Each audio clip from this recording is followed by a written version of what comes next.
Wa rajulun salisun istahwadha alaihi syaitanu fattakhadha ilmahu dzari'atan ila takasuri bil mali wat tafakhuri bil jahi wat ta'azzuzi bi kasratil atba'i.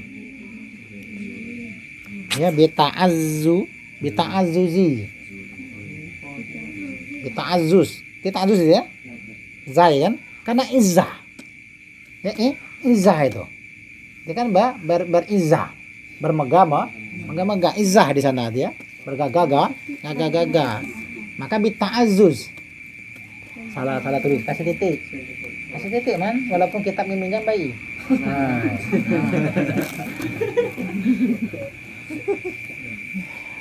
Tidak apa lah ya, kitab siapa pakai tadi? Iya. Yang buat amo situ man.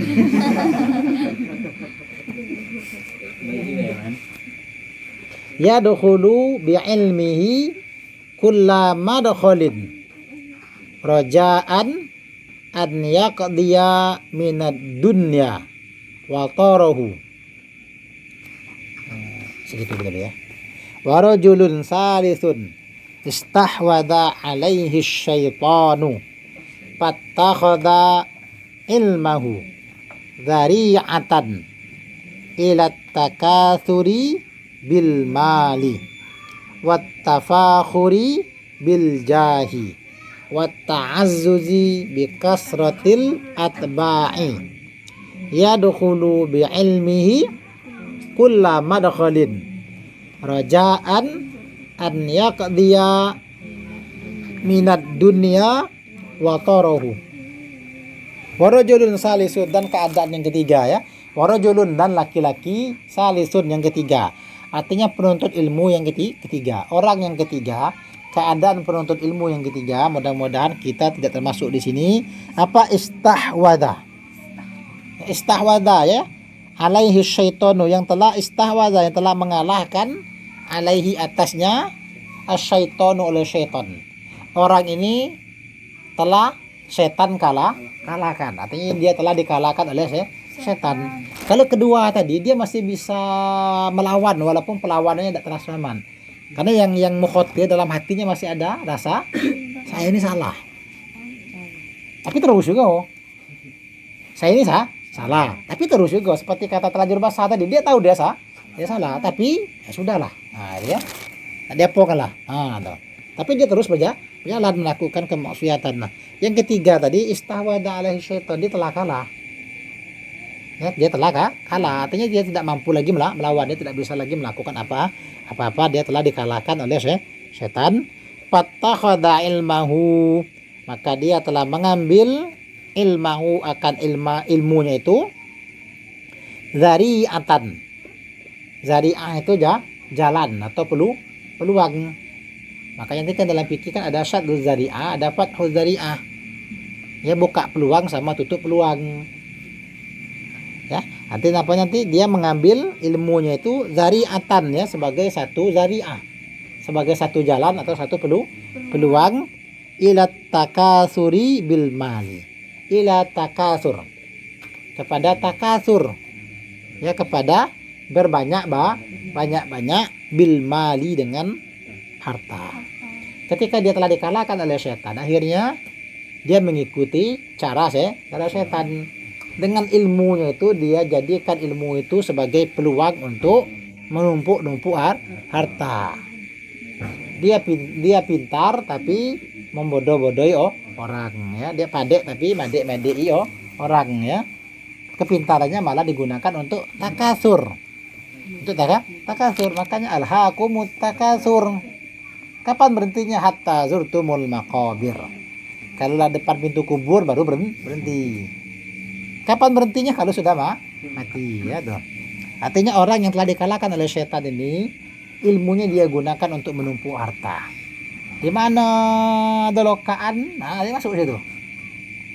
Wat tafakhuri bil jari, dan dia bertafakhur. Ya, berbangga bil jahi, dengan kemuliaannya. Dia bangga-banggakan kemuliaannya. Orang berilmu kan memiliki Kemuliaan dia dipanggil dengan panggilan terhormat, dia ditempatkan dalam posisi yang terhormat, dihormati orang, ya, diagung-agungkan orang. Tapi keagungan itu malahan dia tafakhur, malah dia bangga. Sebenarnya tanpa dia bangga pun orang telah memuliakan dia. Orang berilmu itu pasti dimuliakan orang. Tidak ada orang yang berani menghina ahli ilmu. Kenapa ahli ilmu itu terhina? Karena dirinya sendiri yang telah menghinanya, ya. Kenapa terhina? Karena memang sengaja menghina diri sendiri.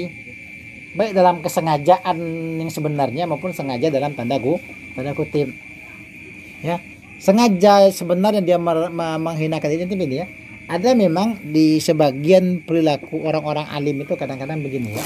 Ada perilaku jalannya di kalangan orang alim. Kadang mereka sengaja merendahkan diri mereka sendiri. Karena mereka tidak ingin dimuliakan orang banyak, mereka tidak ingin disanjung-sanjung. Hanya sengaja mereka menampakkan sesuatu yang menyebab orang tidak pengen memuliakan dia. Ada. Dia sengaja menjatuhkan dirinya dalam kesan hina. Dan dia tidak hina, tapi dia melakukan kesan amalan-amalan yang di muka umum. Orang berilmu itu kan dihormati. Ini Ahmad berilmu tinggi. Cuma Ahmad kesana kemari pakai singlet, pakai cano kutung ini nih, ya. Cano ke pasar macam tuh, ke masjid macam tuh. Sengaja agar supaya jangan orang kayak, ya. Kalau di Ahmad pakai sorban, orang nyium tangan kalau. Kena corona pula, ya kan. Nah, agar supaya orang tidak nyium tangan, ya. Yang tuh dia gaya dia, ya. Ke masjid pakai topi koboi kan, sama gantung pendek ke singlet pakai baju kaos partai. Mana ada orang nyuruh jadi imam? Ada nak nyalamin dia nyium tangan dia? Dah ada kan? Apalagi orang tak kenal sama dia. Tapi karena orang kita kebanyakan menilai sesuatu itu dari tampilan, ya. Oh, kagetlah dulu. Artinya tuh, kagetlah cerita tuh, belum saatnya sebenarnya dia. Jauh lagi cerita tuh. Wa ta'azzuzi, dan dia ta'azzuz, gagah dia merasa keren, dia merasa gagah bikasrati, dengan banyaknya al-atba'i, dengan banyaknya atba, pengikut. Dia senang kalau majelisnya rame. Saya punya pengikut, follower. Ya. Ya, ciri khas orang alim biasanya dia memiliki banyak murid. Itu sebenarnya orang alim biasanya punya majelis, dia punya pengajian. Malah dia senang punya banyak murid. Pokoknya macam mana, pokoknya murid saya banyak. Dia senang sekali punya banyak bukan tak boleh punya banyak murid, bukan. Tapi ini dia ngambil kesempatan di situ maksudnya. Dia malah senang punya banyak murid. Kalau senang tuh pasti senang lah, tapi dia banggakan. Oh, anak murid saya tuh alhamdulillah tahun ini, ya, itu 200.000. Ya. Sekarang mah tuh. Jadi ayo nak pergi kemana pun gampang. Ya. Malah dia membanggakan dia itu. Beda ya, membanggakan dengan bahagia, dengan senang itu lain, ya. Dia merasa mendapat nikmat itu beda. Ini dia malah membanggakan banyaknya pengikut. Kita ini terbesar. Ya. Pengajian kita ini terbanyak ini. Alhamdulillah, ya. Walaupun alhamdulillah bunyinya, ya. Mulut alhamdulillah, tapi hatinya itu. Artinya ini ya, Mbak, bahaya, ya. Karena orang alim biasanya punya murid. Orang alim pasti punya murid. Sebenarnya kalau mau banyak murid itu gampang. Ada pengajian yang ringan saja, rame lah yang ngaji. Ngaji apa Fathul Qorib, kitabnya Fathul Kuning. Ada detik nanti lah, iya. Makanya pengajian kita ini lah orangnya. Orang kampung bukan tidak tahu. Nah, kitabnya dah jadilah. Ya, kitabnya nggak salah, mending kepala. Artinya kita tidak fokus kepada banyaknya murid. Tidak perlu punya banyak murid. Banyak cuma kami berhenti lah, ya. Wah, alhamdulillah kita ini bangga punya banyak siswa. Padahal buangan semua tuh. Kata orang jadilah daripada ada ini tadi, ya. Daripada tidak kuliah, ya. Cuma kampus nilai yang mau nerima saya. Kampus ini tidak lulus, kampus ini tidak lulus, ya, kamu tidak lulus. Berkumpul lah rombongan tidak lulus tadi pada satu kampus. Baru pihak kampus pening dewe, ya Allah, ngapalah nih lagi budaknya macam ni. Itu contoh saja, ya. kita boleh bahagia dengan banyaknya pengikut, tapi jangan bangga, jangan menyombongkan diri ya. Ini Firman, follower berapa? Iya. Nih Barkani, ininya berapa? Subscribe. Ya bahagia boleh, senang boleh, tapi syukuri, tapi jangan menyombongkan jangan sampai kita menganggap kita banyak pengikut, kita malah menjadi sombong. Tapi kalau kelompok ketiga, karena dia telah dikalahkan oleh setan, ujungnya dia senangnya dia dengan banyak pengikut menjadikan dia sombong, dia ta'azzus dia ya, megah, bergagah-gagah dia ya, dan dia menyombongkan dirinya dengan banyaknya murid, dengan banyaknya pengikut. Justru sebenarnya makin banyak pengikut lah dia makin cemas harusnya. Karena pengikut yang banyaknya bawa nama dia. Kamu ngaji di mana? Tuh. Saya sastra tertangkap maling ayam. Kamu kok pakai lambang ini lah, sudah. Lambangnya lapas mau lah. Bawa lambang ini pula tuh kan, lambang aik 3 ekor tuh. Sedangkan pimpinan tertinggi sibuk kampanye sebagai ini ya, anak buah yang tertangkap maling ayam. Kan jadi masalah sebenarnya. Justru semakin banyak pengikut harusnya sang pemimpin malah was-was. Kalau dikit enak, mudah ngaturnya dan mudah lebih kompak. Makanya kita dalam majelis kita tidak apa-apa jemaah kita dikit. Karena tujuan kita adalah lebih kepada bahasa itu lebih kepada kaderisasi. Makanya ini bukan pengajian umum sebenarnya, walaupun terbuka untuk umum, siapapun boleh datang. Tapi ternyata saya dengan waktu telah membuktikannya. Kita tengok kitabnya Tuti ya, Tuti kan? Hah? Siapa? Tuti ya? Apa dia? Kiranya Tuti. Setelah tengok kitabnya macam ini, tidak salah datangnya. Karena kita lebih mengarahkan kaderisasi saja. Kalau kajian-kajian umum misalnya ya nonton YouTube cukup lah. Mel ya. Amat lesu nih kan. Puasa Mel.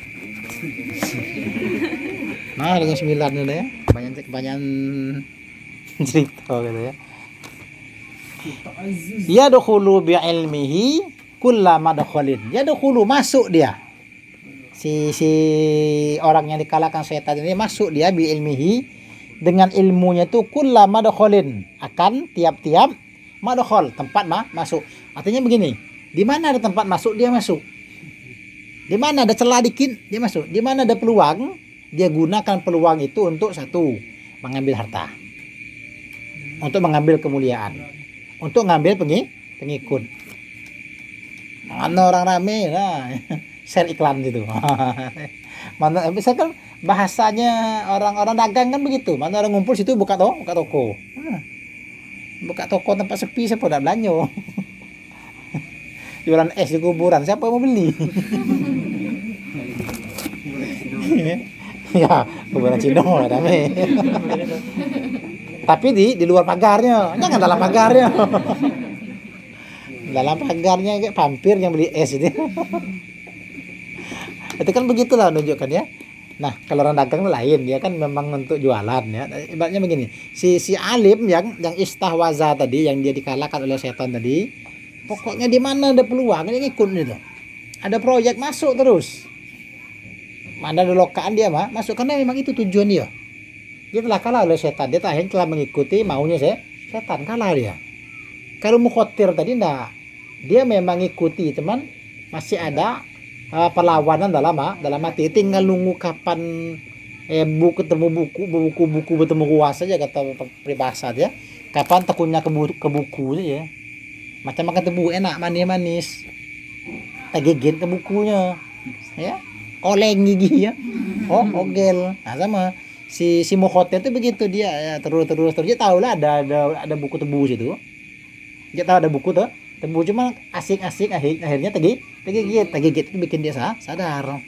Oh iya ada bukunya. Kalau begitu lebih hati-hati. Nah kalau istawasa ini dia memang sudah kalah, sudah takluk, sudah tunduk dengan setan. Akhirnya dibisiki setan. Nah kapan lagi daripada remeh orang Iya. Lumayan ya honornya.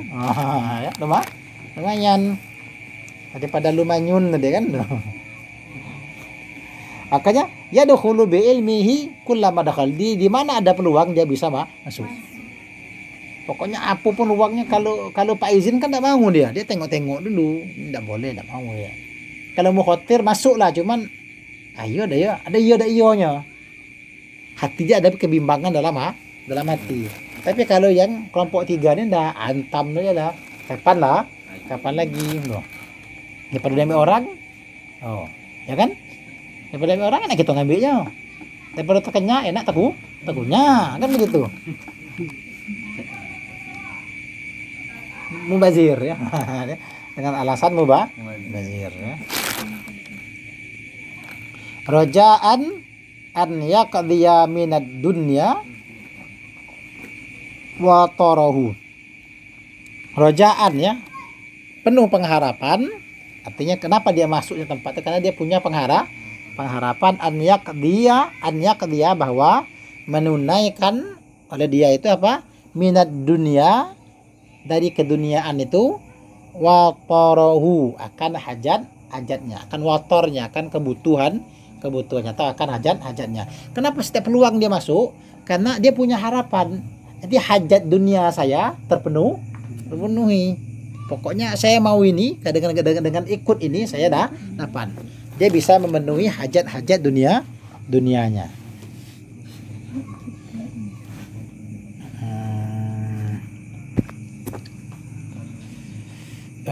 Susah ya. Nah, berhenti titik jauhnya ini. Tapi ini komanya lumayan pas ini ya. Berapa baris ini? Ya, dia itu menunaikan ya. Menunaikan. Kodok dia bisa mengkodok. Dia bisa mengeluarkan, dia bisa menunai. Memang kan ini kodok sama adaan dalam sholat ada bedanya ya. Kalau adaan itu tunai seketika itu. Kalau kodok ditunaikan tapi kagak. Lah di luar ketentuan. Ya, kalau adaan itu sebelum terbit matahari itu adaan masih. Kalau langsung terbit matahari kodokan. Artinya sama-sama tunai, cuman tunainya beda. Kalau adaan seketika itu juga ya. Masih dalam tempo. Kalau kodokan itu setelah jatuh tempo. Bayar lah, cuma setelah jatuh tempo ya. Lah di SMS orang bank ya, tunggakan bapak bulan ini ya, baru mau ya. Bayar juga kan, tapi kodok. Kalau adaan tuh dah ya, sebelum orang tuh lah pas masuk tanggal lah benar dia sudah siap. Jadi, makanya kodokan itu artinya dia menunaikan hajat keduniaannya. Ya. Kodokan yuk kodokan itu dari pisang ya. Apa? Kodok ya. Iya. Kodok juga bahasa Bugisnya. Ya, sama lah ya. Kodok. Ini karena yang kelompok 3 ini panjang pembahasannya ya. Kan di sini agak pas dikit berhentinya. Karena wahwa ma'adalika itu berhentinya lebih cocok di setelahnya, jauh lagi setelahnya itu. Karena kalau kita berhenti di fahada minal halikin minal hamkil maghrurin, karena ada idnya itu nanggung di situ. Ya, posisinya nanggung juga. Kalau sekarang ini nanggung sebenarnya, tapi agak-agak pas lah ya. Jam pun sudah pas. Baiklah, kita tutup dulu diskusinya nanti nakhtati bi qiraati hamdalah. Alhamdulillahirabbil alamin. Subhanakallahumma wa bihamdika asyhadu an la ilaha